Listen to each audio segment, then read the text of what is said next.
Hey, what up, guys? It's Anit here to bring you some new updates for Patreon, as well as my usual shoutouts. You know, what I always do whenever something new comes up, or when a certain time passes and I need to do a shoutout. So, yeah, um, check on the corner side of the screen. You'll see the new latest additions to Patreon. Anything that you see that interests you, make sure to check it out. And yeah, anyway, let's just get to the shoutout. For the first shout out, as always, Alexander Kraniv. Number 2 is Christopher Wagner. By the way, I'm just saying, by no means is it like one person better than the other from least to great. No, it's not like that. It's just how my Patreon sets it up. But yeah, and next is Cody Fox. Disciple. Sorry if I say your name. Disable, something like that. After that is D Master XD, Ishinglen Enzi, In Need of Church, Crakes, unless it's Cray X, I'm assuming anyway. Next is Lukmal, Pastel, and our newest addition, Snookies13. Appreciate you joining the Patreon. After that is Typhlosion Productions. I don't know why I butchered that. Excuse me. But yeah, so that's it for our Patreon so far. Hopefully you and guys decide to join the Patreon, but regardless whether you do or don't, I still love you anyway. So yeah, if you happen to see anything right now on the corner that catches your attention, go over to my Patreon. Link is in the description. And yeah, hopefully to see more of you guys over there. It's either sooner or later. But yeah, other than that, that's it for the Patreon. See you guys all in the review. Peace.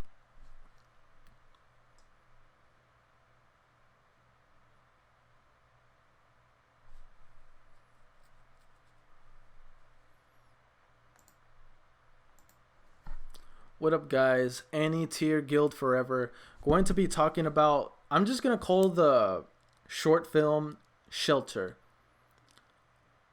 This was by far one of the most tragic yet saddest things I've seen. Well, I've seen other pretty tragic, but this one was like on a global scale. This didn't just revolve around like a small group of people that went through hardship. No, this was on a global scale. So, I'm going to do my best to summarize and further give analysis to what I just saw, the best of my abilities. So if I say anything wrong, if I miss a few things, you guys can help me out with that, and I apologize if I disregarded anything here and there. But anyway, so from this film, it starts out with this little girl talking about being alone. I know in the beginning of the first half of the film. First of all, in the beginning of the film, I saw that there was some shit that happened in the beginning, like something tragic or something. Very small flashing points. And yo, this shit was sad as fuck, dude. There's this girl who's alone, and she's always in that same room for like a good chunk of the video. But every now and then she looks like she goes outside the room and she's creating all these things. Like she's creating a mountain, she's creating a forest, she creates snow. Like she's always finding ways to do this or to do that. And I'm like, how the hell is she doing all this through her drawing pad? It's miraculous how she is able to do any of these things. And as we go further along, we start seeing bits and pieces. We see things about her past. We see this relatively decent aged man. For a moment, I thought it was like her childhood friend or something, but no. That man turned out to be her father, I think. I'm 100% sure that's the dad. It shows him and her spending time together. Her taking her to school, taking her to shrines, taking her to parts, taking her to this and that. And then we start seeing images about conditions in Tokyo, things that are happening in the world. And then we see glimpses of the Earth colliding with another planet. I don't know whether that planet is a planet like Mars or something, or if it's the moon. Dad was aware of this. And Dad was just no ordinary dad.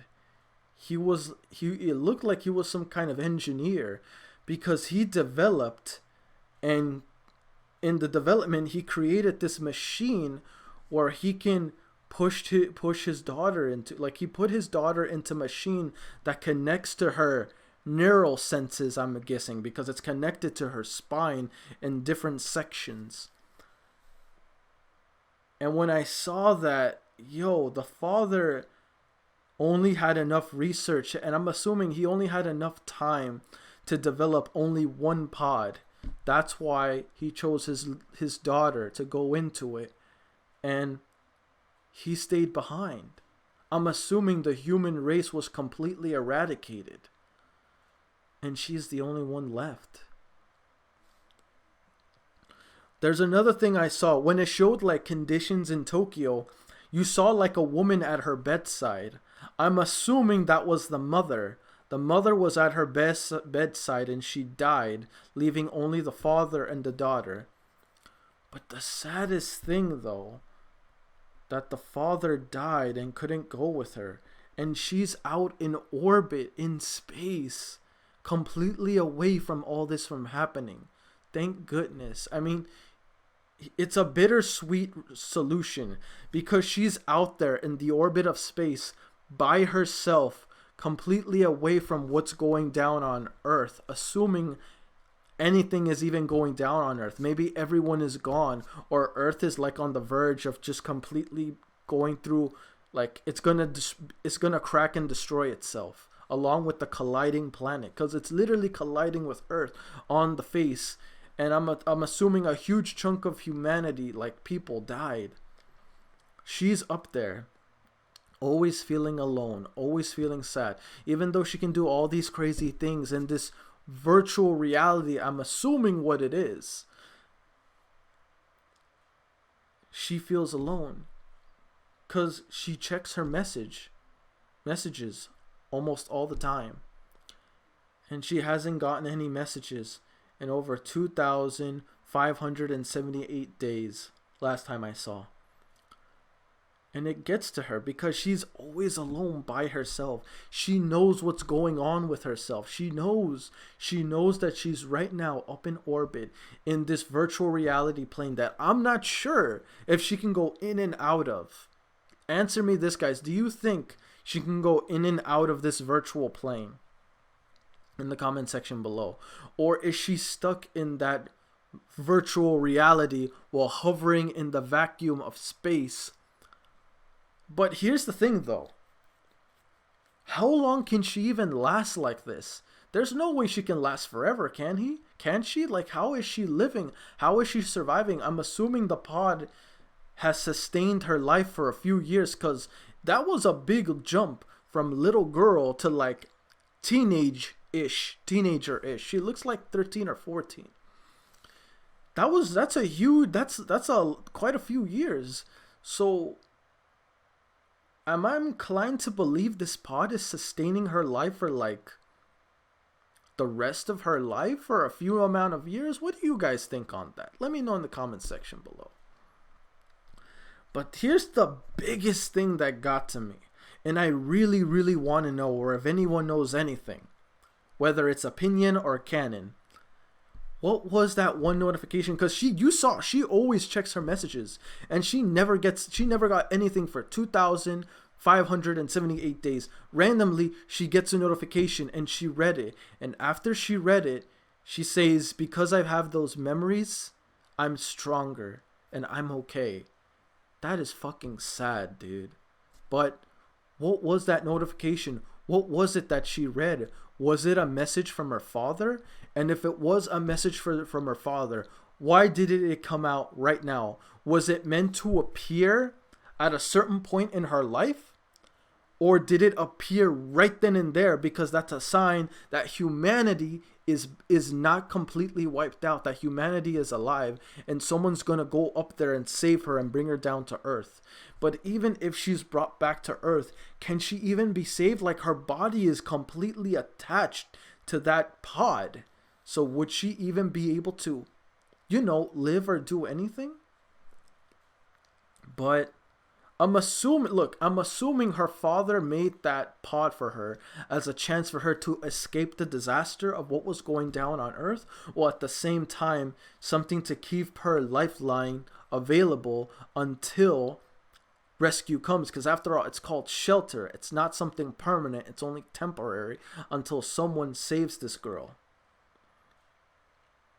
Let me know in the comment section below, guys, because oh my god, this was a powerful video. This sent a strong message, dude. Poor girl, man. She's stuck up there feeling alone. She's alive, but who knows how long.